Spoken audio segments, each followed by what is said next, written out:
podcast where we create fantastical worlds with help from you, our listeners. My name is Rob Hilferty. I'm here with my co-hosts Daniel Quinn and Christopher Prunty. On today's episode, we're concluding our foray into the land of thousand heroes, where we go back in America, well, not just America, but the world's history, and figure out how the advent of early onset superpowers would affect world history. Sorry, I just couldn't get through that one. This was brought to us by Philip Rosiak. Thank you again so much for a really interesting prompt.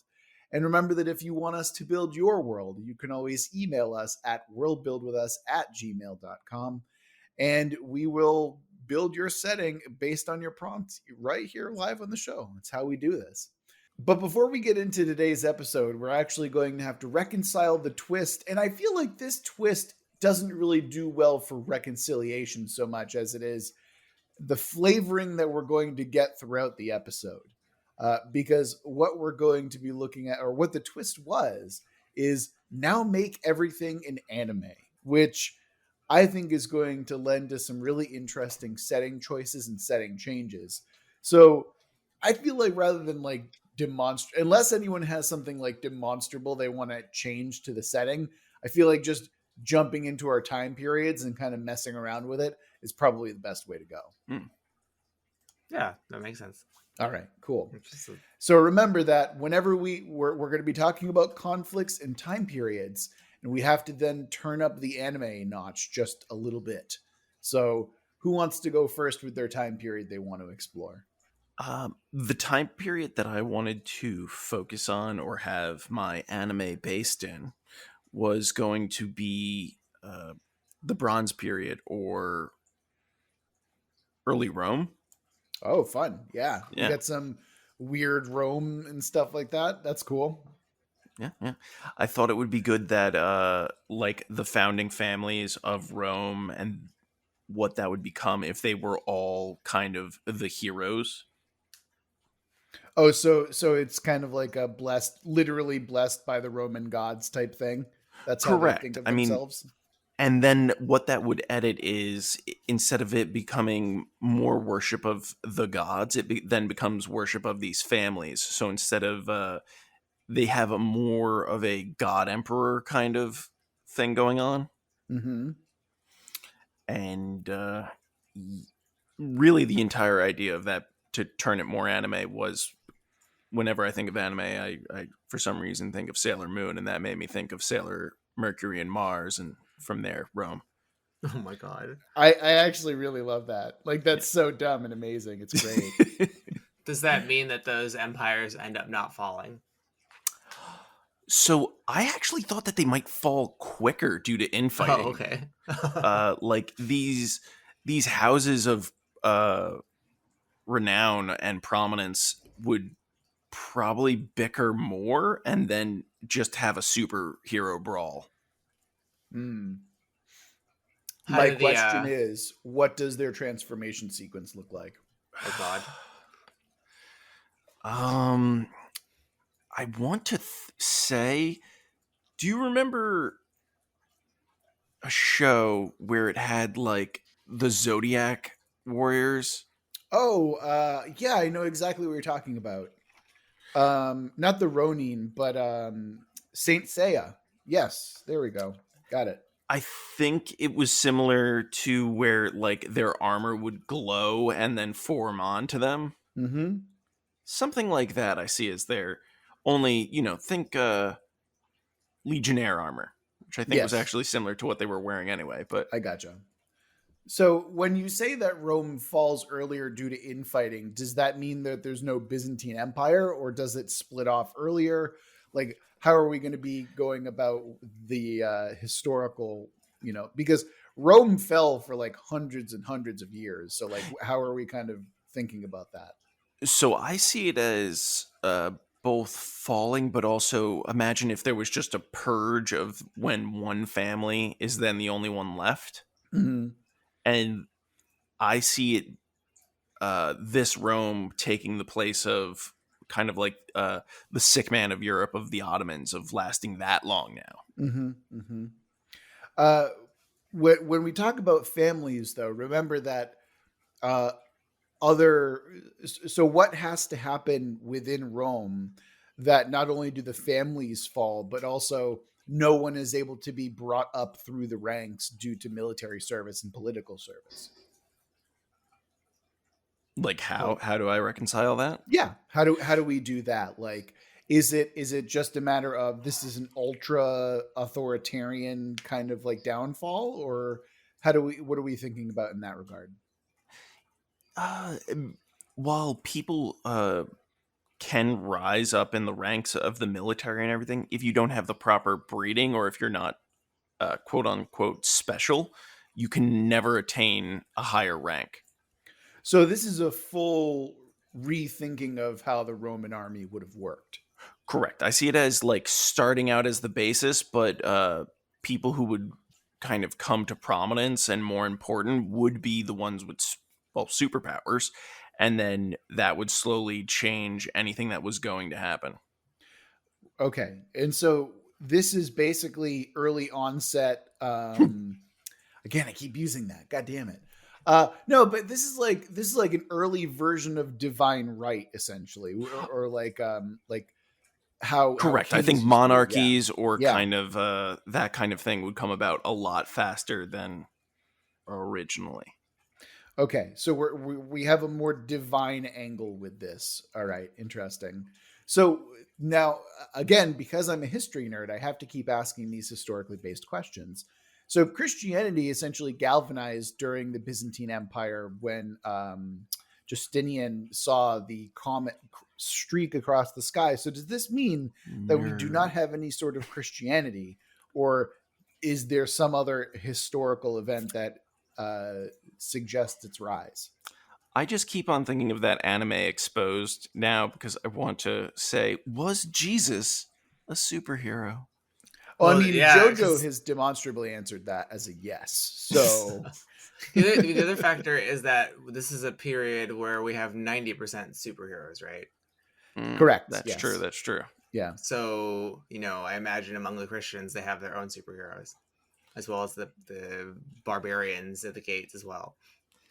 True. Mhm. I would see like more important historical figures or replacements thereof of being people who had like better superpowers. Like you can have healing and all of that, but Mhm. you know, more They more were the ones that were power super or useful. yeah. Right. So it's not like Magneto levels of metal manipulation necessarily. What was Mm. Jesus' superpower? Transmutation, water into wine. Oh, really? I mean, of all the miracles. Also regeneration, because he could resurrect himself. He's transmuting his own blood. Yeah. I suppose. I mean, of all the miracles, isn't the transmutation from water into wine and like creating food the hardest one? Because I like would say anyone resurrecting yourself is probably the hardest thing to do. right? But you can fake. Have you even being tried it, dead. Daniel? Yeah, I mean, you can fake being dead. That's Well, not terribly hard. Assuming that he actually was resurrected, Or was real in the first place, because there's Right. some historical reference points that would suggest that he's more of a monomyth akin to what's the name, Gilgamesh, and other like mythical figures compared to like an actual human person. From the studies that I've done, it's more likely that John the Baptist was a real live actual person and he did more to push Christianity than Jesus ever did, because it's not entirely sure if Jesus was real or not. Which I think is actually really fascinating from a historical standpoint. But the question is, was Jesus Apocalypse, or was he some other mutant? Well, I think he'd be Wolverine. Let's be real. Pretty much. With that level of regeneration, Jesus would be Wolverine. If we're going to create X-Men analogies, I mean, and you could just make it that the regeneration was complete but just super slow, and so that's why it took like 3 days. So we have. How did we go from Romans to Jesus? I mean, that was your. I mean, they're intertwined. Yeah, I suppose you're right. You see, that's when the arch villain, Pontius Pilate. Damn it. Or Judas, depending on who you want to talk God. about. What about Longus? Longinus was just the spear. Yeah, I know, but he got the job done. Well, to be fair, that was seen as a mercy at the time. It was putting Jesus out of his misery. It wasn't like, that's never been like a bad thing in terms of Christian mythology. But you gotta love the Spear of Destiny, though. Well, yeah, of course, it's a cool concept, but it's also like, it's no different than any other relic, really. You know, like you could have like various skulls and bones of saints and stuff like that, and realistically, it's has just about as much. Also, isn't there a thing about the Spear of Longinus being like there's shards and fragments of it in various pieces among like historical figures and whatnot? I've heard that, yeah. Yeah, I mean, it's probably nonsense, especially considering that wood does not last that long. But you know, But it's magical wood. True. You're absolutely right, Daniel. Apologies. Yeah. Daniel, save us from this Christian hell and get us into our next time period that we can talk about here. I was thinking about around 1943, between that and 1953. It's about when the discovery of DNA happens, and it begins with some essentially experiments with pneumonia and understanding that DNA is what they call the transforming factor that can convert one bacterium into another. So my thinking there is, we had talked about that understanding what either what DNA is or germ theory, which would be earlier, but we're going to say DNA in this case, leads to understanding how the supers are different. And so what I'm thinking happens here is, instead of, the findings of Watson and Crick being published in Nature and the world knowing what DNA is, there's this thing called Project Eagle, which I'm naming after the place where I don't know if it's Watson or Crick, one of them basically announces to a pub called the Eagle Pub that he's figured out the secret of life. So this Project Eagle is set up with the British and American governments to seal the evidence of the discovery of DNA, so they can start a project to basically deal with the supers. And I'm assuming that this would be after I think this would be after this atom bomb part discovery. I would say at least the development of it. I love this idea so much. Like, seriously, this sounds so interesting. So let's go ahead and explore that a little bit more, shall we? Yeah. Are you saying it's like a secret society that's plotting this? I would say that the secret society that we set up, like not the world government, but this kind of like government that's been brewing a long time, since like the Templars, right? The non-powered persons. Yeah, so like they're the ones who are pulling the strings for this coalition between the British and American government to do this and to make sure that this information is sealed and kept secret as part of a shadow government. Gotcha. So, so many questions, so many goddamn questions.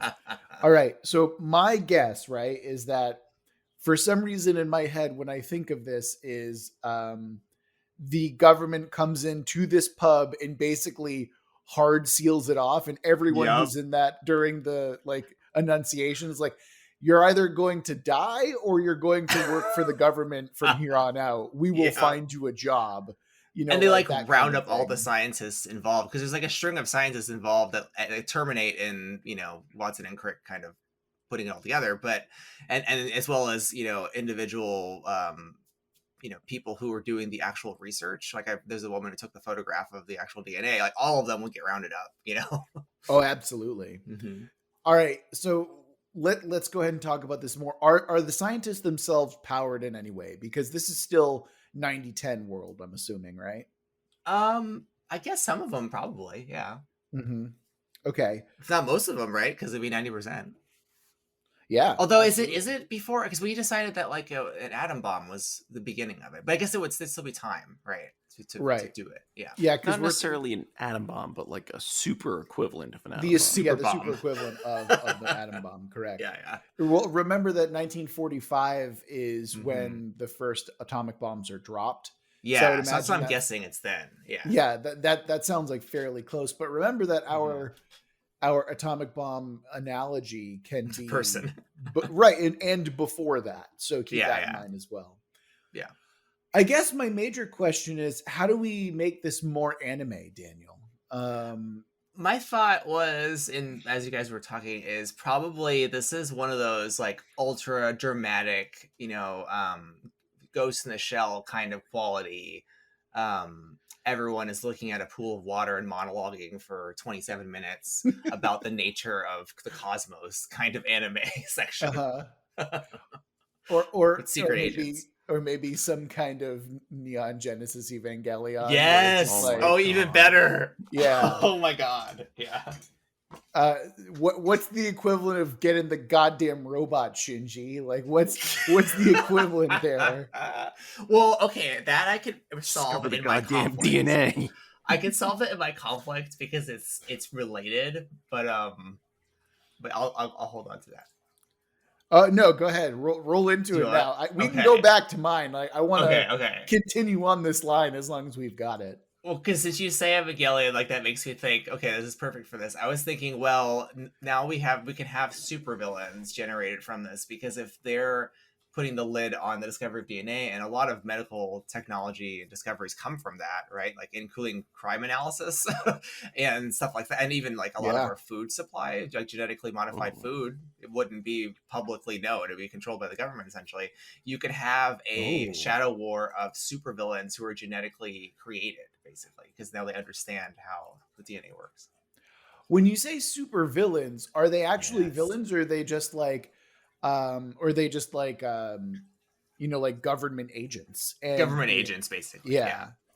Like they're essentially unstoppable shadow agents compared to regular people. Yeah. Absolutely. So there was an anime called Spriggan, I think. I saw it a long time ago, which had like kind of this agent, and it dealt with Noah's Ark, which was actually kind of cool. But I'm thinking like those hyper violent, Akira style kind of. Like late 90s, early 2000s anime type stuff. Yes. I gotcha. Okay.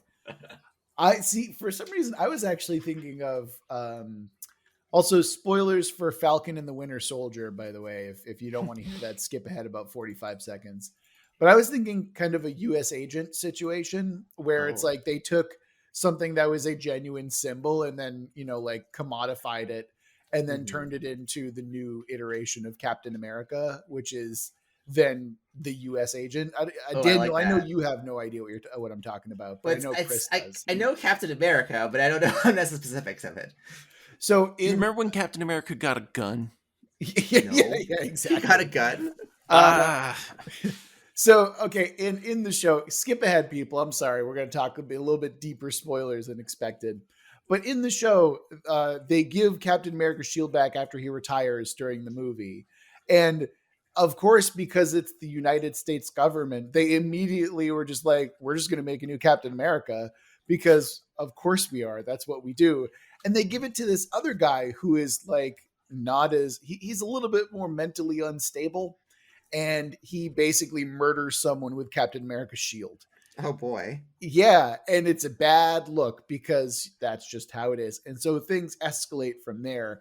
But it's basically like the idea is the government not really caring about the ideals of the program, but more concerned about the efficacy of what the program does. And that's what I have in mind when I'm thinking about this particular thing, where it's like, yeah, we might be creating psychopaths, but they're getting the job done. Yeah, like their goal is to control, they want to flip the numbers. So at any cost is what's necessary. It's a government version of The Boys, but toned down a little bit because let's be real, it's Garth Ennis. We need to tone down a little bit.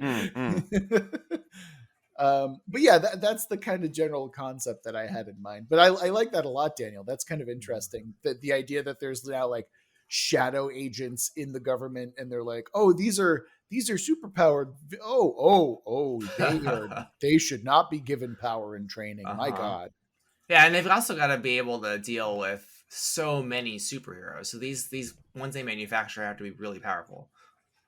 Oh yeah, have the equipment that helps them. We're now approaching Gattaca, aren't we? Yeah, because this is like gene manipulation down to like the specifics of we need to make a super powered person who's good for dealing with this particular problem. Yeah. And it's like it's the same sort of arms race that accelerates, the work of science that, the nuclear arms race would have begun, but now it's with specifically DNA research. So we would have made leaps and bounds, in that period that we probably just I'd like to to now. I'd like to do something bold. The atomic energy aspect never really mattered too much in this timeline. Yeah. But what mattered way more is genetics research. And that race is far more important and far more dangerous than the atomic one. Absolutely. Yeah. Yeah, I think that's, considering what we're working with, I think it's a more interesting concept we can run. That'd be cool. Sure. Yeah. Plus no A-bomb, which is really fascinating. Well, no. We had that one, but that was it. Yeah. But it wasn't, I guess it wouldn't have the hero same A-bomb. Yeah. Maybe that one didn't have fallout. Maybe it didn't leave a permanent, wound in the earth as a result. We never had Chernobyl afterwards and that kind of thing. Well, I would like to think that maybe this world is actually run on nuclear energy because it was never weaponized. Yeah. Or something like that. Maybe I don't know. There's interesting aspects. Yeah, because that would make sense. Why look into the military applications of this when people can do it? Right. Yeah, it's far more important. Yeah, that's actually a really interesting point. Because that's the stigma that nuclear, even irradiated meat has, is the fact that we're all afraid of nuclear energy. So that would make sense. The whole world would be powered by it. Wow, look at this. All right, that's cool. That's cool. And then obviously because we have supers, there are people who can probably just naturally deal with the fallout a little bit better as well. The radiation, maybe Chernobyl happened, but they fixed it. Radiation happened, or Chernobyl happened, but they had a super that went there and contained it. Yeah, so it's not nearly as bad. Also, man, there's so many implications with the USSR and okay, we're not getting into that right now. Can we keep the Soviet Union? Can it still be a thing? Well, let's backtrack a little bit because I do love Soviet villains. Yeah, yes. I need to introduce my time period. Everyone loves Soviet villains, man. Who doesn't love a good red dynamo? Come on. Yeah. No, let's go back because I haven't talked about my time period yet, and I think it actually does have something to do with what we can talk about here. Okay. I wanted to talk about not the Wild West directly, oh my God, but actually the war between Spain and Mexico that led to the inevitable annexation of California and the territories near Mexico, because I actually think that because I don't really prescribe to the whole great man theory of history, right? Where it's, this one person really changed the course of history and that's what you see time and time again. I'm much more in line with the idea that it's massive systems and things that would inevitably happen, right?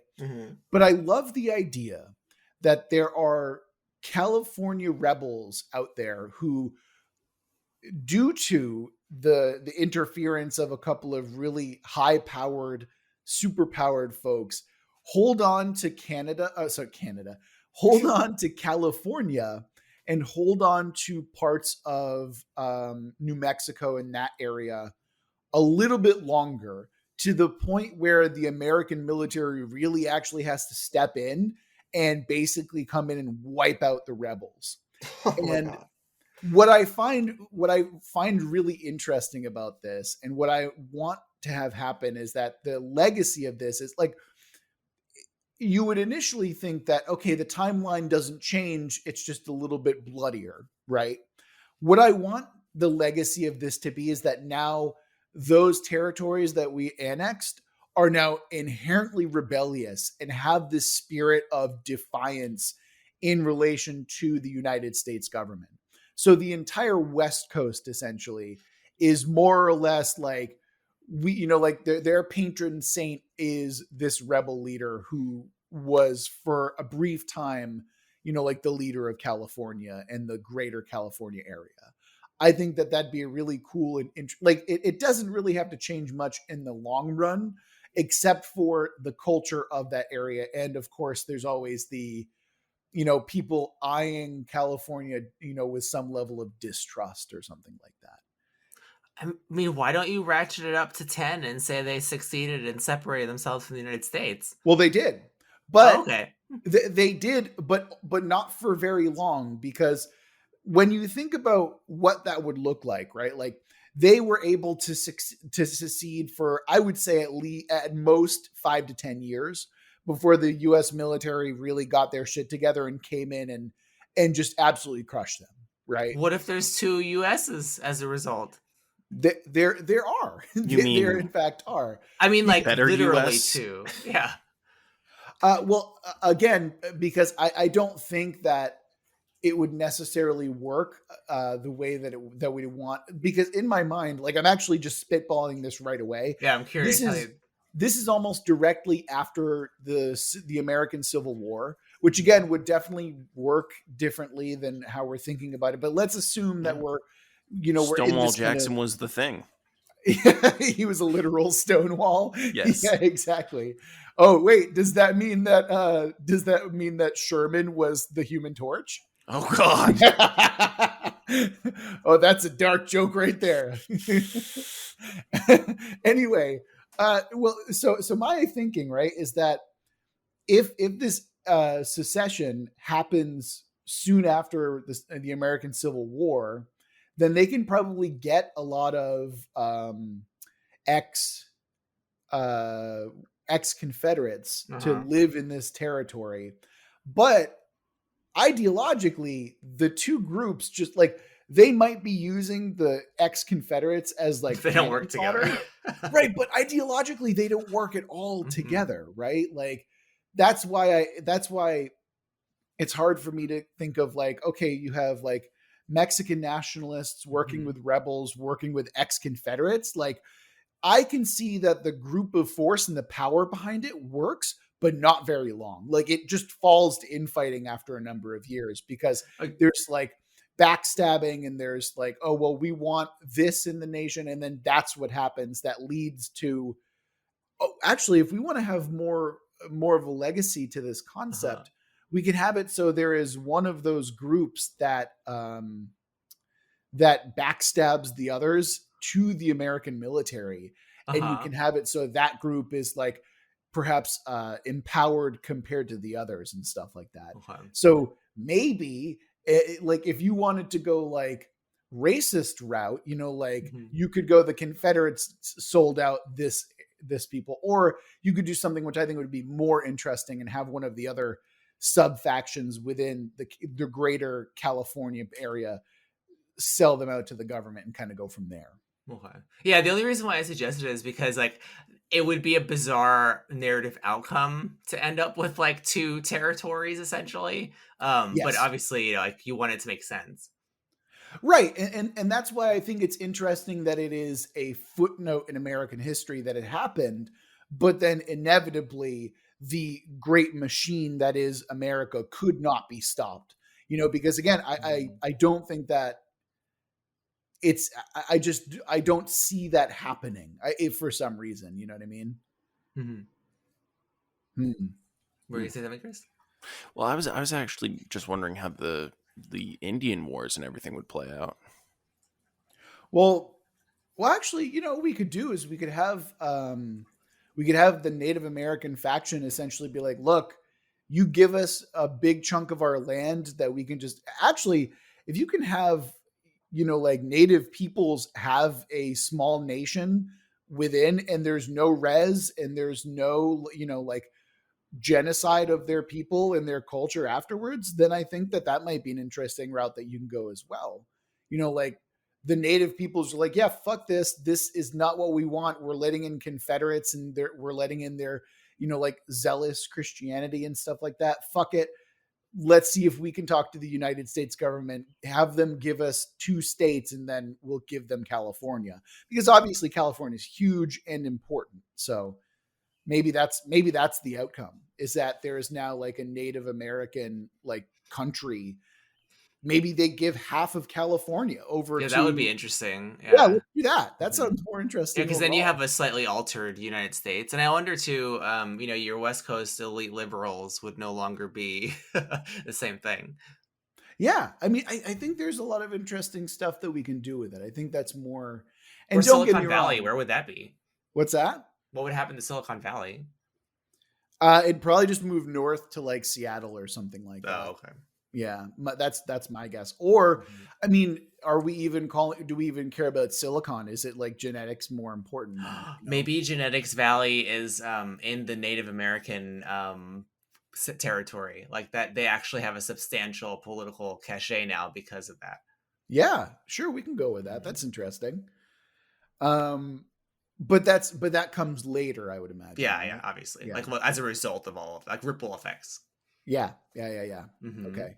Because I mean, like, I feel the reason I didn't want to go like with the Bronze Age, like Chris did, is because Yeah. I see that's like massive ripples that we really can't even like begin Predict. to imagine.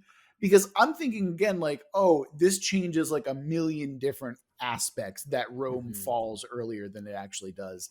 And my brain, like, as like a history nerd, my brain hurts even thinking about it. Like, I don't want to deal with that. It's hard to make that in a vacuum.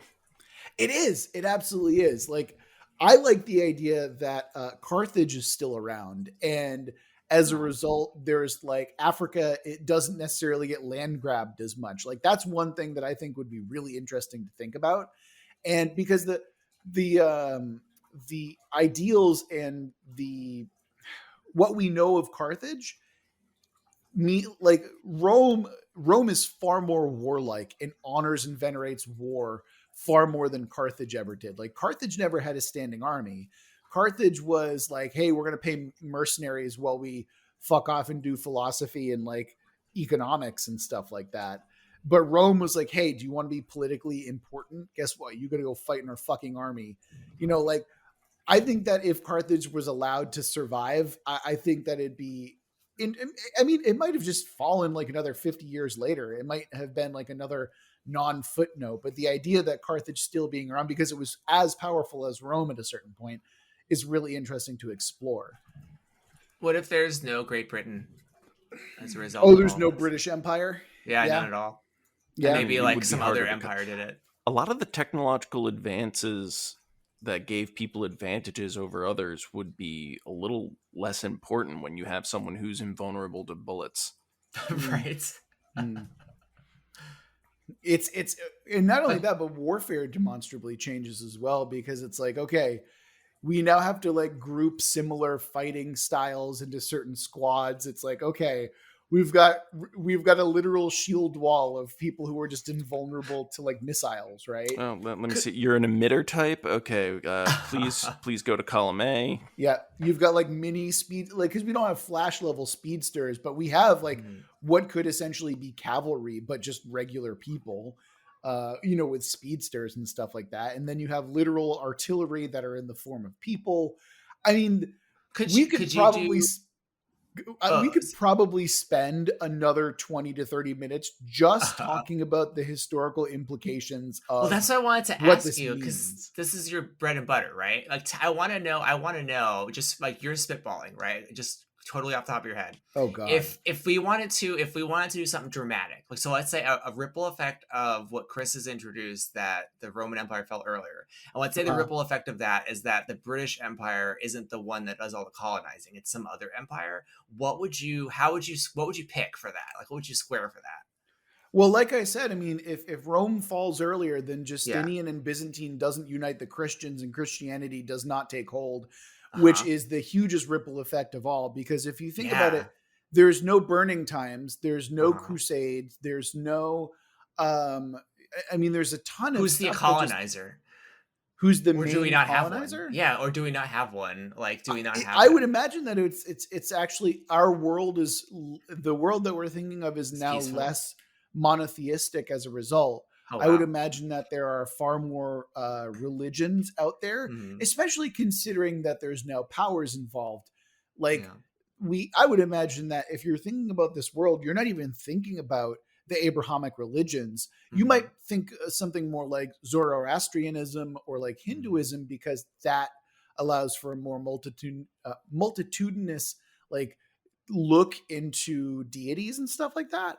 But I imagine that Abrahamic religions as we know them just don't exist. Like, we might have a Jesus figure or a prophet of some kind, but with Rome falling early, with no unification of the Christians under Justinian, it's a huge ripple. It changes everything, you know, like, and again, this is why I was like trying to stay away from it a little bit, because I know what that implication that's what we want to suggests. hear, because I know that's what the premise maker wants to hear. So for you to explain that, I think is huge, because now he gets to hear all these cool potential changes, right?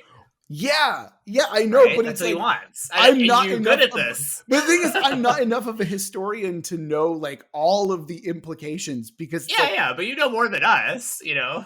Oh yeah, there's so much that changes, right? Yeah, like, but even those broad strokes are helpful, because, like, you know, not every, like, you're a history buff, right? You love this stuff, so I do love we get history. to hear that. Yeah.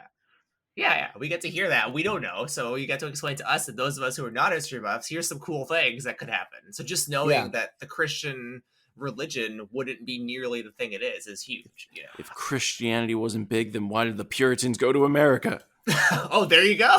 Yeah. All those questions. We could have liquor on Sundays. Well, it's probably something in economics, I imagine.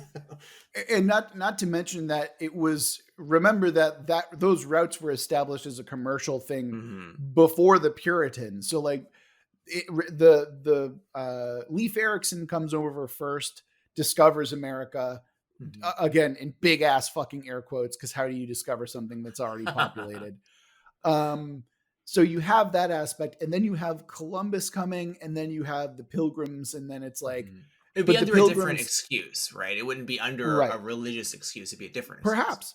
I mean, yeah, I would imagine that there's probably far less fire and brimstone. And not only that, right? Like if we go back to the burning times, where I think it's like estimated that 3 to 6 million women were burned at the stake because of majority Christian reasons. I mean, I have a copy of The Hammer of Witches sitting on my bookshelf right now. And the idea that this like level of persecution of mostly midwives, that was kind of a thing as well. Like the idea that we stopped paying attention to women as like healers and as midwives and as like caretakers. Like they had a lot more prominence and power before the advent of Christianity, just because like, hey, over the generations, we've been taught how to take care of babies and whatnot. Right.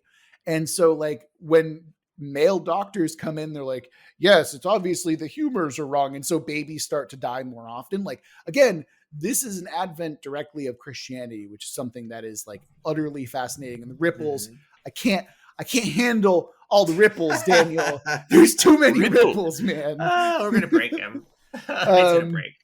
All right. And see, this is why I didn't want to get into it, because I could go for like a really long time. We had to have that aside. We obviously had to have it. You know what I mean? Because this is what this episode's about. And so you should have a few tangents allowed, you know? Oh man, I'm like my brain is like melting, because I'm like, well, actually, then you would lose this, then you would lose this. Yeah, see, there you go. This. Who's Charlemagne? Who cares about Charlemagne? Who cares about divine right? Oh, that doesn't exist now. That means there's no Magna Carta. Monarchies and such, the way they're structured would be different, right? There's no massacre at Verdun, which means that there's like an extra 3,000 German folks and walking around, not necessarily German, well, but you know what I mean? You could still have that massacre and everything. It would just be more superhero related But again, like that's all religious. There's always a religious bent to that. You know, like Verdun happens specifically as like you convert or you die, and your blood joins the rest of them in the river. You know, like that's what happened. So it's like, yeah, there's a lot of implications here that I don't want to get into, because it's like we might as well create our own fantasy world at that point. You know, like that's why I wanted to focus more on like you're too divergent. Yeah, it's incredibly divergent, which I think is fascinating. And given the chance, I will talk about this forever. But I think that we should get back and probably start talking about our conflicts. Daniel already said his. So, Chris, what's your conflict then? My conflict is partially also a faction of sorts. I wanted to do similar to a secret society that had been doing a breeding program, and this is just straight up becoming eugenics now. Americans are good at eugenics, man. You asked the Third Reich what they think about American eugenics. That's where they got all their ideas from. Yeah, I wanted it to be people who were just trying to bring about someone who had all of the characteristics of the superpowers that they wanted, and trying to get them more powerful as they went on. Can we call this group Chimera? Because that's what it sounds like they're trying to do, is they're trying to graft different powers into a singular human. Are they trying to create a Muad'Dib? Is that what's happening? You mean the Hazak Cataract? Yeah, exactly. I don't know what you're talking about. What is this? This is Dune. Oh, okay. I was like, a historical thing I'm unfamiliar with? Tell me more. No. Bene Gesserits, yes. Yeah. It would be lovely to have just a bunch of Bene Gesserits kind of breeding program going on. I mean, it ties in with because now you can choose a bizarre religion to tie with that, because if we don't have Christianity, now you have a totally different way of thinking about that. True, and they believe that the one that will eventually come will be the most powerful being. It's like it's a late forming Christianity is what it really is. Yeah. But like with different values and maybe slow burn. Yeah, maybe it's like a delayed Christianity, so it's like certain things change, but yeah. Also, I do want to mention, I know that I had that history rant that went for like 5 to 10 minutes, but you guys are fucking nerds, all right? But I felt like if this Dune particular references. episode, you had to have your nerd rant. What's the point of this episode otherwise? I have so much more in me because I'm thinking about like all the implications, and it's like, no, it's too much. I got to stop. You can have a 1 hour addendum chose episode. Rome for that reason. Yeah. Oh, I'm sure that's exactly the reason why, Chris. You thought about all the implications. No, not the implications of why I chose it, but also I know that it would somehow get your goat. Yeah, I didn't want to do that anyway. But also Sailor Mars. Yeah, no, that's just Ares, by the way. So She looks nothing like Ares. I know. Well, I mean, is that one of the cousins, by the way? Well, I'm sorry, quote unquote cousins. No. That's Saturn and I think Neptune. I don't know for sure. But the joke is, by the way, folks, for those of you who don't know old ass anime, the joke is in the American version of Sailor Moon, they cut out the lesbian couple in Japan and made them cousins, which makes it way weirder. Wow. They are very affectionate cousins. Yes, they are. We forgot the anime angle to this. What's your anime angle to your cult? To my cult? Yeah. It's me, Dio. Because Dio has a legit cult rise up around him. That's true.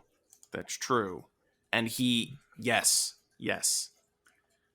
So it's a vampire. Yes. It's okay. We're now adding vampires. Bam. Fucking calling it. Nice. Yes. Oh God! All you need is one superpower that just gives you age immortality. But as a result of drinking blood. Yes. Yeah. I mean, who says that the powers can't have like trade-offs? And don't worry. Like later on, he actually through the program of breeding, eventually his descendants get like ice powers, because that's just how that works. Yep. And also he has the ability to turn a gun into a banana and vice versa. Oh my God. Oh yeah. Love those part 5 references. Oh man. Anyway, let's move on a little bit here. I think that we should we're deep enough into the episode where we should start coming up with plot hooks for this. How does that sound to y'all? Yeah. All right. So the genre that we're focusing on for this superhero area is fantasy. Shouldn't be a problem there. The subject that we're going to be focusing on is a monster. Interesting. And then the theme surrounding this fantastical monster within this setting is going to be sacrifice. I just want to know, I rolled a 2, a 2, and a 2 on 3 different dice, which I think is really interesting. It's not actually interesting, but it's mildly amusing. So there you go. All right. my brain immediately, when I'm thinking of a fantasy version of this world that we have to focus on a monster, we can really just keep this in and just redo one of the myths within our world. And so this is a mythological version of this world. What are we thinking for this in particular? A monster whose theme is sacrifice. I mean, I was thinking if we're still using an anime overriding twist, it could be a kaiju, fantasy kaiju. A fantasy kaiju who's... Why not angels? Oh, or that. Okay. Yeah. Yeah, okay. I like that so far. We've got kaiju-sized angel. We're getting back to Neon Genesis Evangelion, which Yeah, there you go. I appreciate. Yeah. So It's how do we reconcile the sacrifice theme? Yeah. Again, we could just do Neon Genesis Evangelion. I mean, what even happens in that terrible cartoon? God, I don't even know. How dare you? Wait. There's so many things wrong with that. From cartoon or more than that? Yes. Anyway, it was a cartoon. Let's ignore Daniel. Using anime. Let's ignore Daniel. I'm having a heated gamer moment now. Yeah. No. Don't you dare use the gamer word. I will edit that shit out so fast. Okay. Sacrifice. Let's ignore Daniel's trolling. Well, actually, can we just have Jesus be a mythological figure in this? Yeah. I mean, I know that we suggested that we'd have a late, like a delayed Christianity or rise of Christianity, but... Okay. Jesus is the protagonist because he's been manufactured by Chris's cult, the late rising Scientology cult. Okay, shut the fuck up. I've got it. But where does the harem come in? Okay. I know. Judas sacrifices himself after he betrays Jesus. Yes. And Judas is the monster. Oh my God. And he's some kind of super angel giant thing? Yeah, he's some kind of a kaiju. Like he had a special power that only activated upon death. Oh, I thought you were going to say upon receiving silver, but yeah, that works too. Actually, I was thinking his payment of silver could be like, yeah, we'll give you some superpowers. Wait, Maybe does that that's mean what Jesus is still dead? Can Jesus come back as like a Wolverine? Like he thinks he killed him, but he comes back to fight Judas. He comes back as Hugh Jackman. Absolutely. Nice. Yeah. Awesome. And then you could also have Judas have the power of where he can just turn into 1,000 pigs. Oh my God. Okay, that reference goes beyond even me, Chris. What are you talking about? I was going for Legion. Okay. Jesus puts a bunch of demons into a herd of pigs and then tells them to go explode. Okay. I was like, that's a weirdly deep cut, but okay. Well, we could also go with the what's the biblical figure who wrestles an angel because he's like, no, you got to bless me, bro. You know what I'm talking about? I can't remember the name of him. Is it Jacob? I think it's Jacob. I always think of the angel's name, but not. What was the angel? That's what I can't remember the name. I just love the idea that in this world, like, people are literally wrestling angels. Like, it's just a thing that happens on the regular, When it's fantasy too. So are we talking like sword and sorcery, or what kind of fantasy are we talking about? Oh my God, I'm now just thinking of fucking Conan the Barbarian. Right. Conan and Jesus. But with angels? Yeah, with angels. Oh my, there's such dumb shit that we could. Okay, yes. Stupid. Shut the fuck up, everyone. We're doing. God. All right. Jesus of Nazareth is now Conan the Barbarian. Yeah, obviously. There we go. The monster that we're focusing on is Judas Iscariot, who turns into a giant kaiju. What does he turn into? Chris, don't make it pigs. What is it? Oh.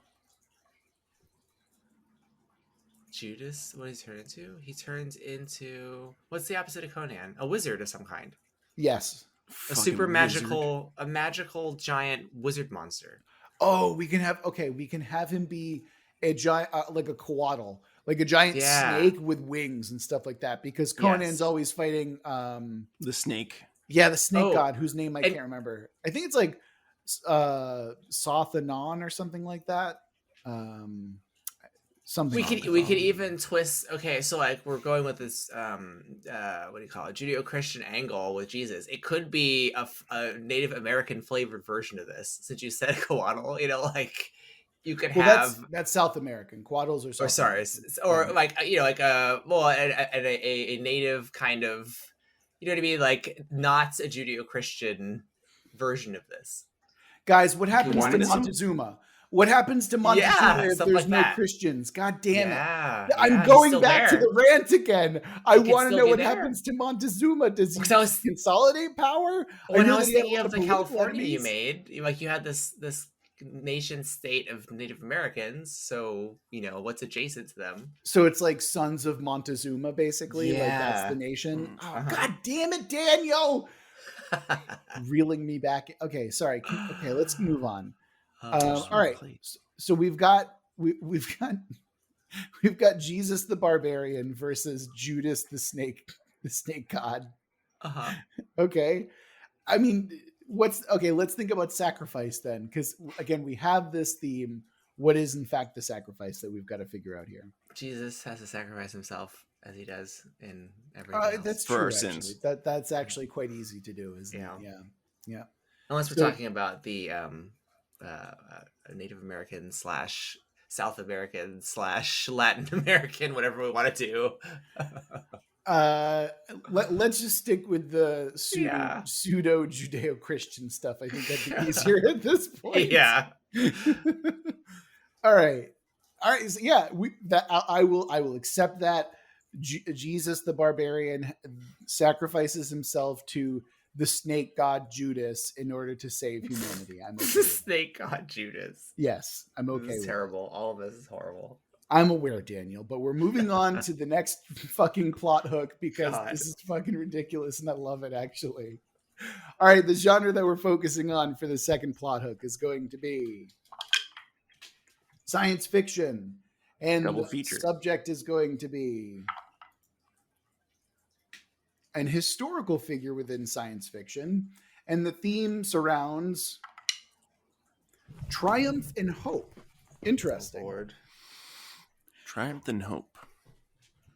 I think this is actually easier than we're giving it credit for, especially because I feel like we've got like geneticists and we have triumph and hope. Is the idea that Jonas Salk creating the polio vaccine and discovering a way to reduce the amount of superpowers, is that heroic? Is that triumphant? Yeah. I mean, Sure. bringing everyone on the same level, probably destroying a lot of very powerful abilities. From a certain perspective, I'm sure it is. From his perspective, it's the superheroes who are wrong. Yeah. We can tie this in with Daniel's secret umbral society, which is like, we need to find a way to depower people. We need to make sure that everyone, wait a minute, hold on. Yeah, you know where I'm going with this, Chris. Go on. Is communism the same way now? Oh, that's a good question. Maybe it's viewed positively throughout the world and it doesn't give in to authoritarianism as a result. Right, but The people's hero.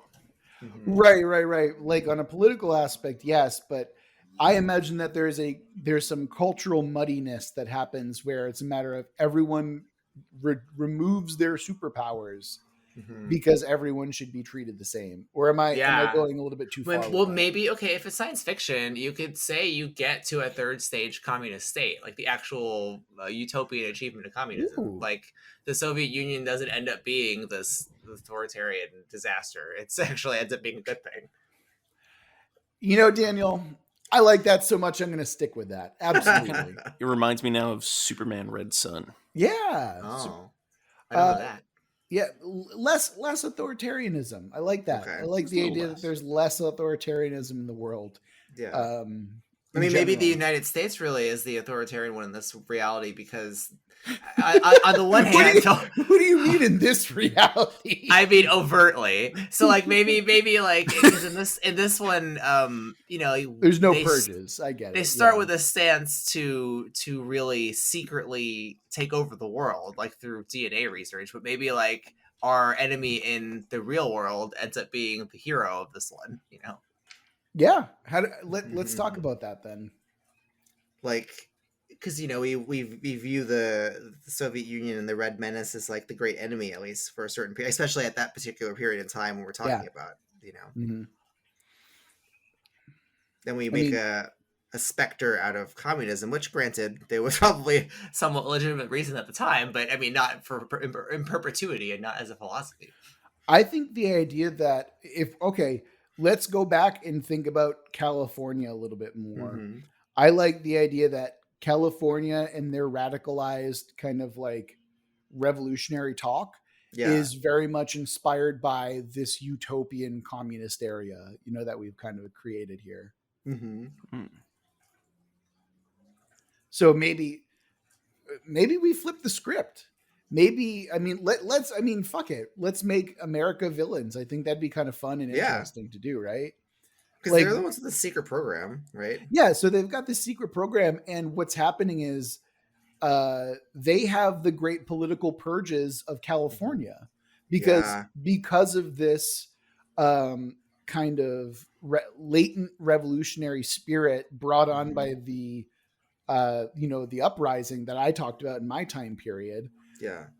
We have that, and then they see, well, shit, our enemies over in third stage communism world, they've actually created their utopia. So now we have to purge out these elements from California, and it's like this horrible thing that could happen. Yeah. Really. We're also saying that there's this kind of secret thing where they're making superheroes. Mm-hmm. Yeah, because that's what the U.S. is secretly doing, just like we would be manufacturing tons of nuclear weapons while telling everyone else they can't have any. So it's the same sort of thing.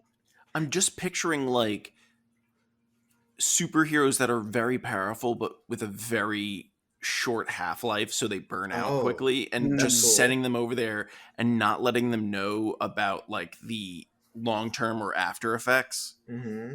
Yeah, that's cool. I mean, we would never do that. No. History says otherwise, Chris, but no. Does that mean we have this like council of like Californian rebels that includes Montezuma? Well, not Montezuma directly, unless we want to give him. He's an immortal superhero. Oh my god! Yeah. Wait a minute. I mean, if we wanted to get really bad with it, we could just have him be a vampire, like we were talking about earlier. And Abe Lincoln too. Can he be one of the vampires?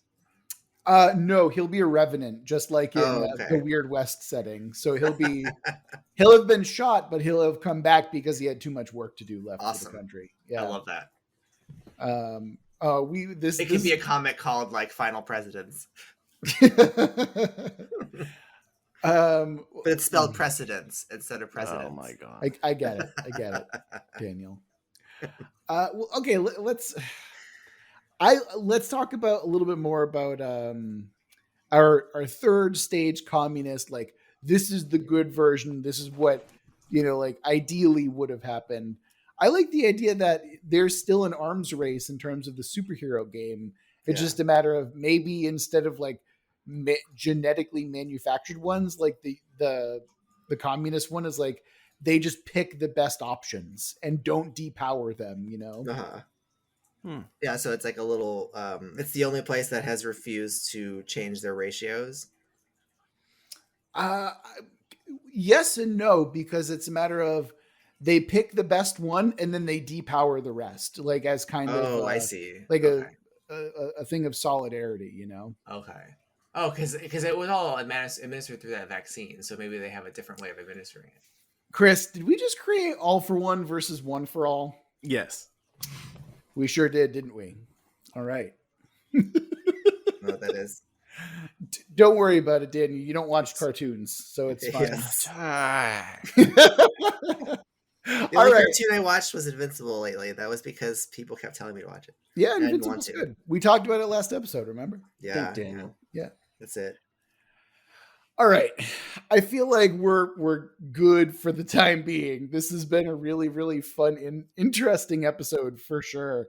And rem- a reminder to all of our listeners who are not American, we are very much entrenched within American history and American culture. So I'm sure that there is a lot of stuff that we're not considering at all when it comes to world history.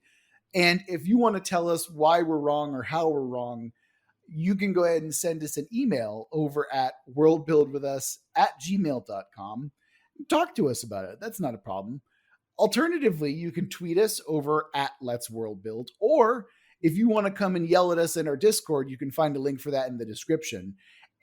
If, on the other hand, if you think that our ideas are so cool and so interesting, if you want to hear me rant about historical ripples for another hour and a half, you can always give money to us over on Patreon. Link for that also in the description. Remember that we love you very much, and we're going to get through this together. Until next week.